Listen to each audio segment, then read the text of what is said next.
भगवान शंकर तो अंतर्यामी है, सती के मन की बात हो जाए।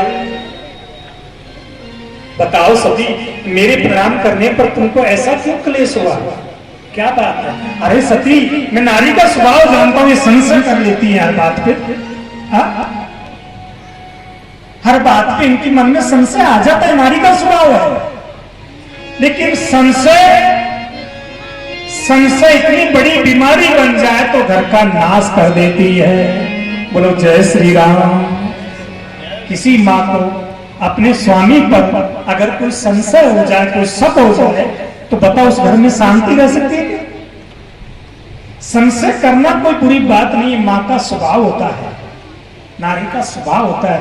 लेकिन संशय ही बीमारी बन जाए, संशय रूपी बीमारी अपना बीज का अंकुर बो दे, तो महाराज मानो कि वो गृहस्थी तो फैल हो ही जाती है।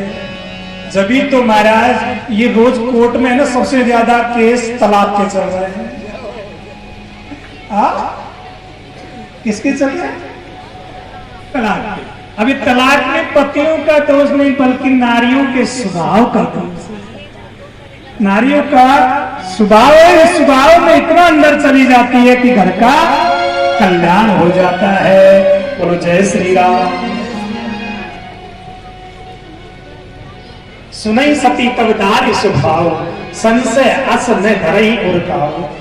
तुम्हें गोविंद के विषय में, पारब्रह्म परमात्मा के विषय में कोई संशय न करो सती कि कैसे परमात्मा है। अगर ये ब्रह्म होता तो नारी के चक्कर में ऐसे नहीं। शास्त्र कहता है कि नारी पर भरोसा तो करो,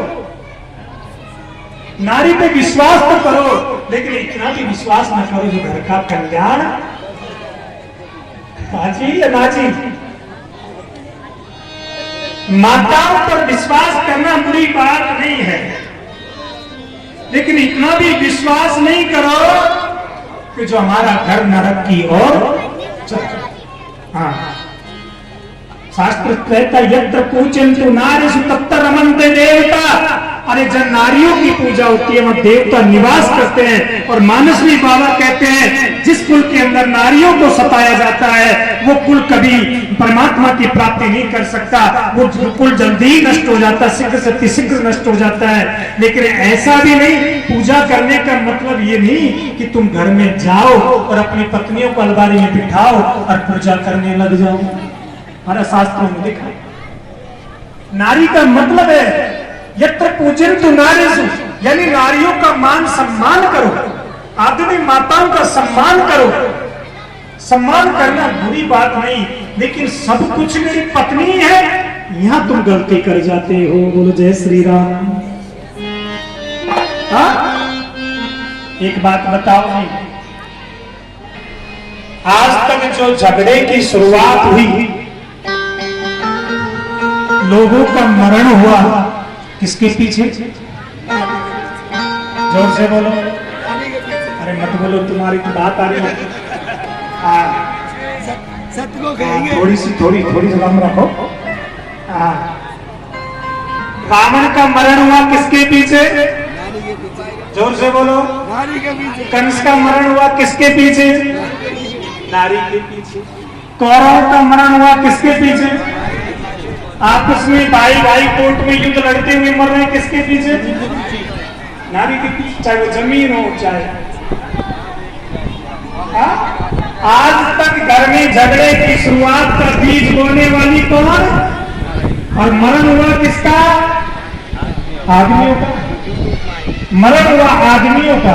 अच्छा एक बात बताओ जी, किसी भी गांव में आपने सुना हो कि फलाना गांव में नारी लठ चला करके आपस में मर गई, तलवार चलाकर मर गई? सुनाई क्या? बल्कि आपने ये सुन लिया होगा आपस में भाई झगड़ के मर गए, तलवार चला के मर गए, कोर्ट में केस लड़ते मर गए।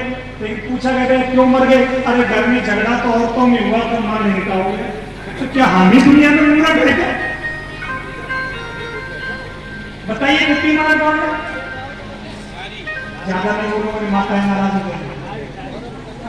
हमसे ज्यादा बुद्धिमान तो माताएं हैं, हम तो मूर्ख हैं। पागल है, सारी दुनिया सुनने में देने लायक है कि जो नारियों के चक्कर में आकर के हमारा को नाश कर, ये कितनी चतर है कि ये सारी दुनिया को मरवा दिया लेकिन खुद शेख बचकर। ये नारियां कौन है? हमारे शरीर में बसी हुई 10 इंद्रियां हैं। एक इंद्री कहती है आम खा ले, एक कहती है बिल्डिंग चल ले, एक कहती है कार लिया, और इन 10 नारियों को 10 इंद्रियों की इच्छा को पूरी करने में हमारे जीवन को